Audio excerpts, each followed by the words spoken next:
students, I am CA Archita Rizwani from HR Institute of Studies. Today, we will be starting with a new chapter in economics for 7th 11th student. The name of the chapter is Demand, chapter number 3. This chapter will be a very interesting chapter to study. बहुत अच्छे concepts हैं, बहुत अच्छी चीजें तुम्हें यहाँ पे सीखने को मिलेगी. डिमांड उसके बाद सप्लाई दोनों बहुत कोरिलेटेड है, ठीक है. सो ये चीज बहुत अच्छे से समझना. आगे के सारे चैप्टर इसके बेस्ड है. डिमांड और सप्लाई का कंसेप्ट पता होना बहुत जरूरी है, ठीक है. तो स्टूडेंट सबसे पहले डिमांड का मतलब समझते हैं. अब सपोज मैं एक शॉप लेके बैठी हूँ, मैं स्टेशनरी शॉप है फॉर एग्जाम्पल. दिन में मेरी ऐसी 10 मार्कर बिक जाती है, तो मेरी मार्कर की डिमांड कितनी है? 10 यूनिट, ठीक है. 10 यूनिट डिमांड से फॉर एग्जाम्पल मेरे पास ना 10 यूनिट मेरी बिक जाती है, लेकिन 2 कस्टमर को ऐसे आते हैं जो मार्कर मांगते हैं, लेकिन उनको प्राइस ज्यादा लगती है तो वो नहीं लेके जाते. तो वो भी डिमांड में इंक्लूडेड होगा? नहीं ना, भी वो सुनने तो दी नहीं, ठीक है. मतलब they were not willing to buy और they were not able to buy, ठीक है. तो डिमांड तभी होता है जब कस्टमर चाहता है बाय करना, एबल है बाय करने के, और डिजायर भी करता है बाय करने का. मतलब डिमांड के लिए 3 कंडीशन फुलफिल होनी चाहिए कि demand is the quantity. Demand obviously quantity है, number of goods, number of thing, number of marker, demand कितनी डिमांड है, ठीक है.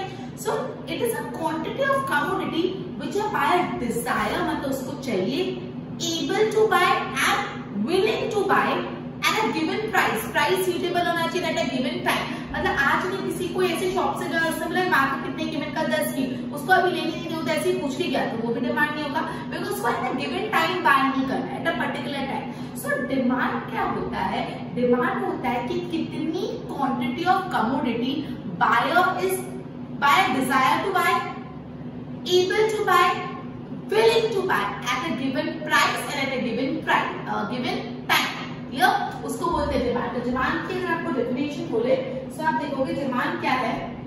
ये चैप्टर ही it is all about demand. तो डिमांड मतलब क्वांटिटी, ऑब्वियसली किस चीज की quantity? Of commodity. Quantity of commodity which the buyer is able, sorry सबसे पहले डिजायर, चाहता है, desire to buy, able to buy and willing to buy at a given price and given time, at a given price and given point of time, ठीक है. मतलब वो price भी उसको पाना चाहिए और उस टाइम पे उसको चीज चाहिए भी, eight a given point of time. अभी कभी अपन मॉल में जाते हैं, ऐसे विंडो शॉपिंग, कोई पसंद आ गया, कितने गाय से पूछता है, अपन को तो लेना ही नहीं था, तो वो क्या उस पर्टिकुलर पॉइंट ऑफ टाइम को उस चीज को बाय नहीं करना चाहते, तो वो डिमांड नहीं, ठीक है. डिमांड होने के लिए सारी रिक्वायरमेंट सेटिस्फाई होनी चाहिए. इस फॉर्म में डेफिनेशन बहुत इजीली लर्न हो जाएगी. डिमांड सबसे पहले क्वांटिटी है किस चीज की? Of commodity which the buyer is able to desire to buy, able to buy, willing to buy at a given time and at a given price and at a given point of time. अब ये जो demand है ना, वो 5 factors से effect होती है. ये जो पूरा आंसर है बहुत इंपॉर्टेंट है, that is factors affecting demand, ठीक है. फैक्टर्स इफेक्टिंग डिमांड को 2 पार्ट में क्लासिफाई किया. मैं एक बार ये रख कर रही हूँ. फैक्टर्स इफेक्टिंग डिमांड को अपन पढ़ने वाले भी, ओके. क्या पढ़ रहे हैं अपन? डिमांड का डेफिनेशन पढ़ लिया. अब अपन पढ़ने वाले कौन से factors that effect demand of a commodity. कोई कमोडिटी की डिमांड को असर करने वाले कौन कौन से ऐसे फैक्टर्स होते हैं? तो देखो, ये फैक्टर्स को 2 पार्ट में क्लासिफाई कर रहे हैं. पहला पार्ट इसमें आता है सिर्फ एक चीज, price of the commodity. Price of commodity, commodity और सर्विस, ठीक है. कमोडिटी और सर्विस. और दूसरे में आ जाता है factors other than price. Price के अलावा वाले सारे फैक्टर्स. तो इसमें और भी कुछ पॉइंट आते हैं. प्राइस ऑफ द कमोडिटी पहले समझते थे ये पार्ट, ओके. अब चलो टेक्स्ट बुक में से रीड करने से पहले आप समझो, अगर कोई प्रोडक्ट की प्राइस ज्यादा है तो लोग उसको कम डिमांड करेंगे, लेकिन कोई प्रोडक्ट की प्राइस कम है तो लोग उसको ज्यादा डिमांड करेंगे. तो इस तरह जो प्राइस डिमांड को असर करता है। इस तरह प्राइस डिमांड को असर करता है। कैसे असर करता है कि अगर कोई कमोडिटी, कोई प्रोडक्ट की प्राइस कम है so demand would be high, and अगर प्राइस ज्यादा है तो डिमांड वुड बी लो। कैसा रिलेशन हो गया? इनवर्स। एक चीज ज्यादा तो दूसरा कम, दूसरा ज्यादा तो पहला वाला कम, ठीक है। सो मतलब प्राइस अगर ज्यादा सो वो प्रोडक्ट की डिमांड कम, और प्राइस अगर कम तो वो प्रोडक्ट की डिमांड ज्यादा। तो price is a factor that affects the demand. अब let's read the content. Price of the concerned good, it is the most important determinant of demand. जितने भी determinant of demand है, सबसे important जो determinant है, determinant मतलब जो उसको असर करता है वो price है, ठीक है। When the price of goods fall, तो what will happen student? The rational consumer will buy more. अगर प्राइस कम होगी तो एक रेशनल कंज्यूमर क्या करेगा? ज्यादा खरीदेगा। अपन बोलते हैं मार्केट में जा रहा है, कोई चीज सस्ती मिलती है तो यार 2 पैकेट ले लो, सस्ता मिल रहा है, महंगा हो जाए तो क्या पता, राइट। सो कभी भी कोई प्रोडक्ट की प्राइस कम होगी तो आप देखा होगा नॉर्मली कस्टमर क्या करता है? ज्यादा खरीदेगा। That is demand expands, and when the price falls, sorry इसमें प्रिंटिंग मिस्टेक है, वापस फॉल लिख दिया है, कट करके लास्ट टाइम राइजेस लिख देना। And when the price rises, तो डिमांड रेशनल कंज्यूमर कम खरीदेगा। अगर कोई चीज खरीदने बहुत महंगी मिले तो क्या 2 के बदले 1 ही ले, बहुत महंगा है तो क्या होगा? डिमांड कॉन्ट्रैक्ट हो जाएगा। तो सबसे पहले याद रखना ये जो प्राइस है सबसे पहले तो बहुत इंपॉर्टेंट डिटर्मिनेंट है, ये बहुत ही इंपॉर्टेंट डिटर्मिनेंट है फर्स्ट। दूसरी बात, जब कोई भी प्रोडक्ट की प्राइस फॉल करती है तो रेशनल कंज्यूमर क्या करेगा? ज्यादा खरीदेगा। ज्यादा खरीदेगा तो डिमांड क्या होगी? बढ़ेगी, एक्सपांड्स। तो डिमांड क्या होगा? बढ़ेगी, डिमांड एक्सपांड्स। मतलब ये कैसा रिलेशन हो गया? This goes down, this goes up, right. And when price rises, rational consumer क्या करेगा? कम खरीदेगा, भाई रहने तो महंगा हो गया, तो डिमांड क्या हो जाएगा? कॉन्ट्रैक्ट हो जाएगी, contract, and it go, this goes up and this goes down. So this was about the price of the commodity. This is a very important thing, and it would be useful to you in not only this chapter but also in other chapter and also in 12th chapter. So this should be quite clear. Okay. Next, अब other factors पे आ जाते हैं। Price, अब हर factor को समझेंगे हमें individually. Price कैसे demand को असर करता है वो समझा। अदर में देखो, अदर डिटरमिनेंट में सबसे पहला है taste and preferences of customer. सबसे पहला है taste and preferences of customer. Customer का टेस्ट और कस्टमर का प्रेफरेंस उसके डिमांड पे कैसे असर करेगा? देखो, to considerable extent demand depends upon the taste and preference of consumer. These are associated with his or her dislike. Okay, अगर से फॉर एग्जाम्पल आपकी बुक में जो एग्जाम्पल दिया है वो देखते हैं। If a person is fond of reading, किसी को बुक्स रीड करना बहुत पसंद है, तो उसका जो टेस्ट है और बुक्स या उसका प्रेफरेंस है वो चेंज होगा विद एज। बचपन में वो कॉमिक्स पढ़ेगा, थोड़ा यंगस्टर में कुछ रोमांटिक नॉवेल्स या कुछ, उसके बाद थोड़ा और बड़े होने के बाद कुछ मोटिवेटिंग बुक्स पढ़ेगा, और थोड़े एज के बाद स्पिरिचुअल बुक पढ़ेगा। मतलब यहाँ पे कस्टमर को बुक्स तो पसंद है, लेकिन कस्टमर को बुक्स का जो प्रेफरेंस है, उसका टेस्ट है विद द एज चेंज हो गया। तो वो जब 25-30 इयर्स का हो जाएगा तभी भी कॉमिक्स को नहीं डिमांड करेगा। सो यहाँ पे क्या हुआ? कस्टमर का टेस्ट चेंज हुआ, टेस्ट चेंज हुआ तो डिमांड कम हो गई, मतलब डिमांड बदली, कम हुई या बदली, व्हाटएवर, ठीक है। तो यहाँ पे बोला है कि कस्टमर का जब टेस्ट और प्रेफरेंसेस बदल जाते हैं तो उस प्रोडक्ट की डिमांड बदल जाती है। मतलब अगर टेस्ट और प्रेफरेंस में वो प्रोडक्ट आता है तो डिमांड बढ़ेगी वरना कम होगी, ठीक है। देखो क्या लिखा है, if a person is fond of reading his और her preference for reading will change. Obviously उनका रीडिंग प्रेफरेंस बदलेगा। Example with age, example at a young age a person prefer to read story book, adolescent age में novels read करता है, वो old age में spiritual book. तो यहाँ पे विद एज रीडिंग जो टाइप ऑफ द बुक को रीड करता था उसका प्रेफरेंस बदल गया, तो obviously demand of the book पे भी असर आएगा। तो सबसे पहला जो फैक्टर है, अदर फैक्टर में जो डिमांड को असर करता है वो है taste and preference of consumer. That's income of consumer. Obviously चीज है, अगर कंज्यूमर की इनकम बढ़ेगी तो वो ज्यादा कमोडिटी डिमांड करेगा। ऑब्वियस, अगर कोई भी कस्टमर है उसकी इनकम तुम्हारे पास ज्यादा पैसा आएगा, so obviously will demand more products, right. Demand बढ़ेगी और इनकम कम हो जाएगी, तो क्या बोलेंगे अभी थोड़ा कटौती करो, थोड़ा कम खरीदो, तो डिमांड कम होगी।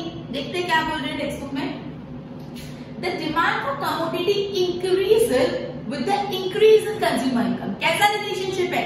डायरेक्ट रिलेशनशिप, इनकम बढ़ी डिमांड बढ़ा, क्लियर, दोनों ऊपर जा रहा है, दोनों साथ में नीचे आ रहा है। तो क्या बोला है, डिमांड ऑफ द कमोडिटी बढ़ेगी जब कस्टमर की इनकम बढ़ेगी, एंड जब उसकी इनकम घटेगी तो उसकी डिमांड ऑफ द गुड्स घट जाएगी।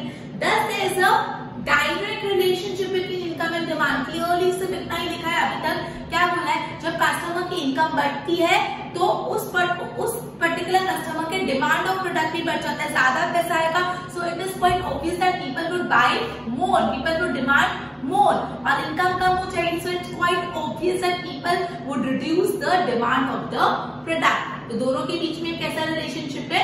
डायरेक्ट। प्राइस और डिमांड के बीच में कैसा रिलेशनशिप था? Inverse relationship. यहाँ पे जस्ट अ रिमाइंडर, यहाँ पे इनवर्स रिलेशनशिप था।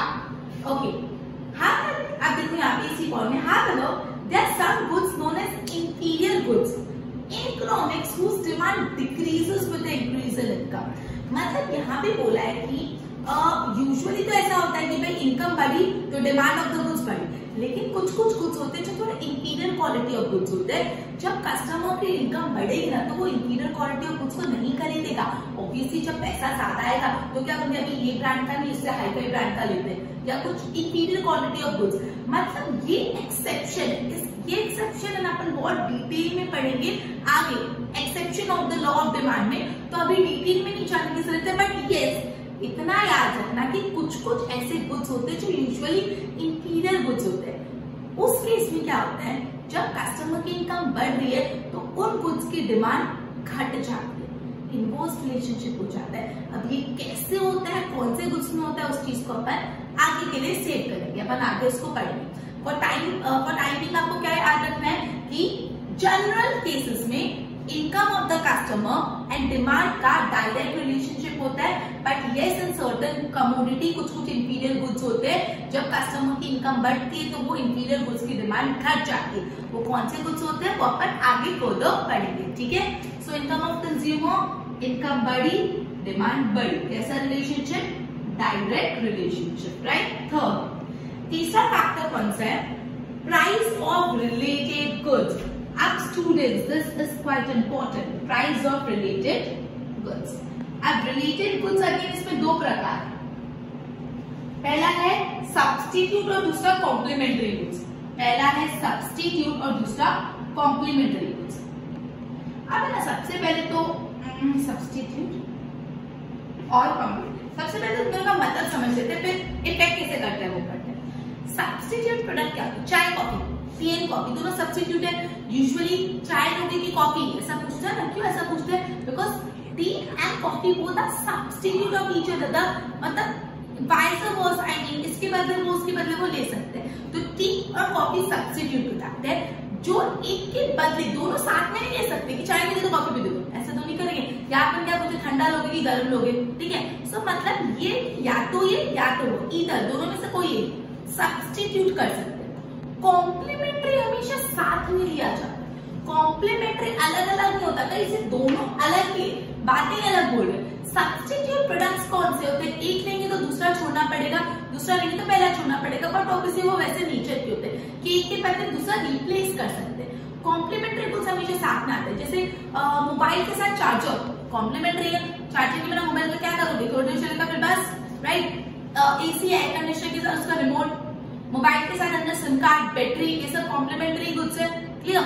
सो कॉम्प्लीमेंट्री गुड्स हमेशा साथ में आते हैं, दोनों का यूसेज साथ में होता है। अब ये दोनों गुड्स कैसे डिमांड को असर करते हैं, वो make it more simple.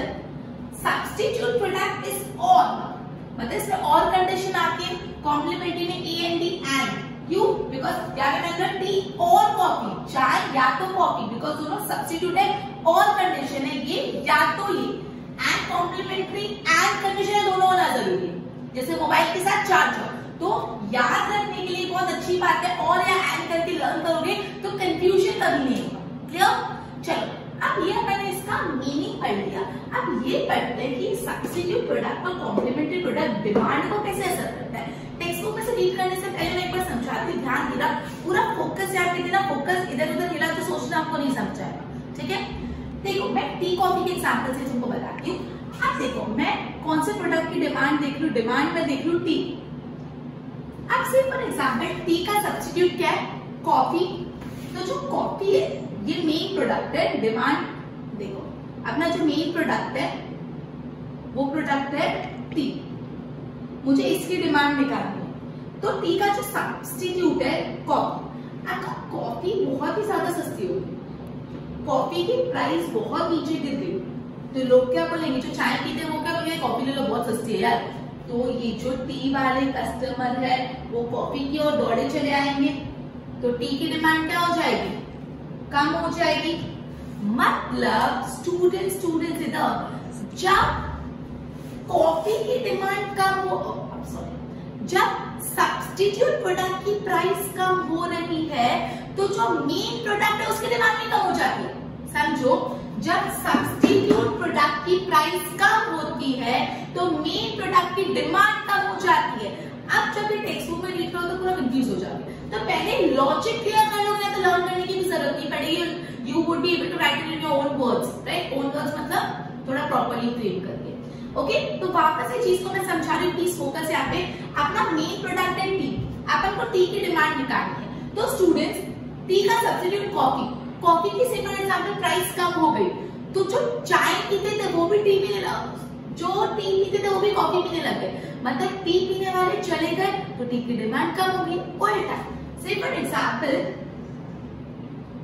Coffee की प्राइस बहुत स्पाइक हो गई, बहुत बढ़ गई, बहुत हाइक हो गई, तो जो कॉफी पीते थे वो बोलते थे कॉफी तो बहुत महंगी होगी, तो अपन क्या करते, चाय पी लेते हैं, टी पी लेते हैं, तो टी वाले और बढ़ गए तो टी की डिमांड बढ़ गई।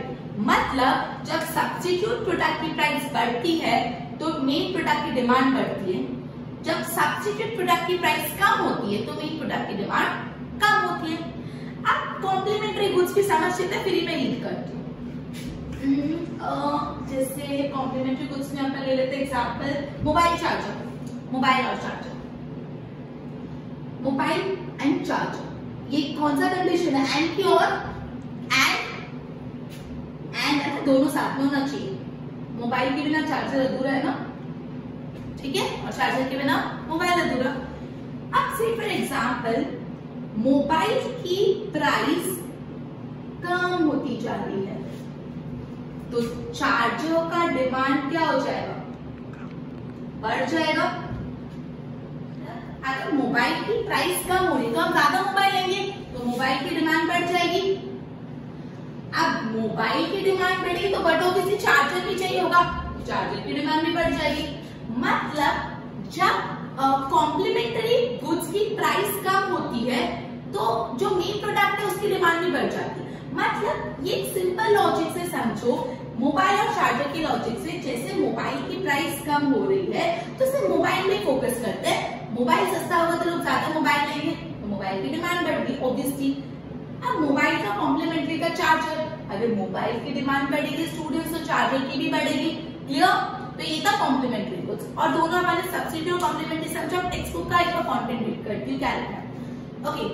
तो पहले इंट्रोडक्शन है, डायरेक्ट मैं प्राइस ऑफ सब्स्टिट्यूट प्रोडक्ट पे आ जाती हूँ।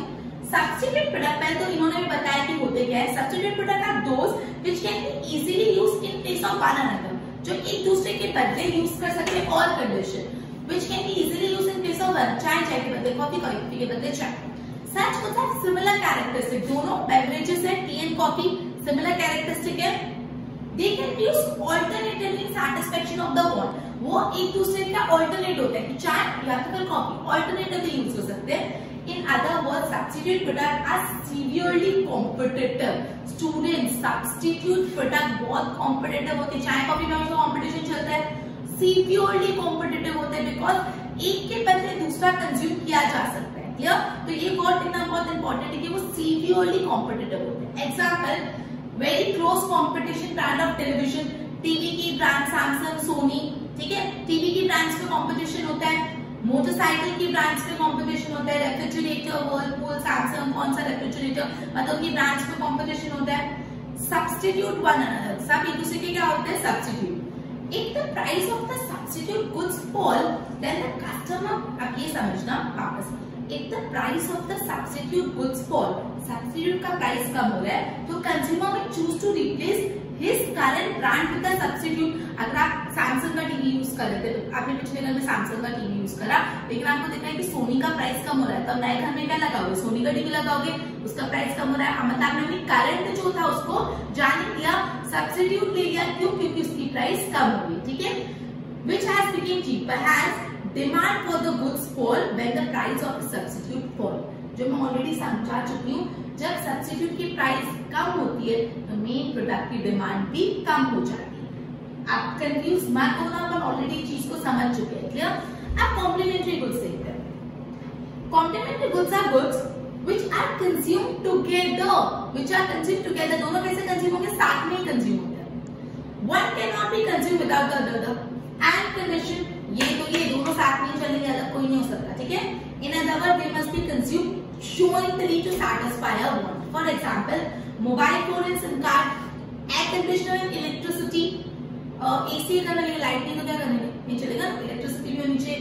Spectacle frame and spectacle glasses, चश्मे का फ्रेम और चश्मे के अंदर के ग्लासेस साथ ही चाहिए होंगे ना, चश्मा बनाने चले तो फ्रेम और ग्लासेस बनवाते हैं। अब सुनो, if the price of complementary goods rises, अब कॉम्प्लीमेंट्री गुड्स की प्राइस बढ़ जाती है, so demand of the original goods fall. Because अगर कॉम्प्लीमेंट्री गुड्स की प्राइस बढ़ रही है, अगर कॉम्प्लीमेंट्री गुड्स की प्राइस बढ़ रही है तो ऑब्वियसली महंगा हो रहा है, तो वो नहीं लेंगे तो दूसरा वाला क्यों लेंगे, तो उसकी भी डिमांड कम हो जाएगी, and vice versa. Since these goods are jointly consumed, price rise in even one of this affect the joint consumption। दोनों साथ में कंज्यूम होते तो एक का भी अगर प्राइस बढ़ेगा ना तो दूसरे पे उसका असर आएगा, ठीक है। ओके, तो ये था price of substitute and complementary. दोनों चीज समझो तो बहुत इजी, नहीं समझो तो बहुत tough. So it's up to you, clear. Clarity से समझना, कंसेप्चुअल क्लैरिटी रखोगे तो लर्न करना भी इजी हो जाएगा, क्लियर।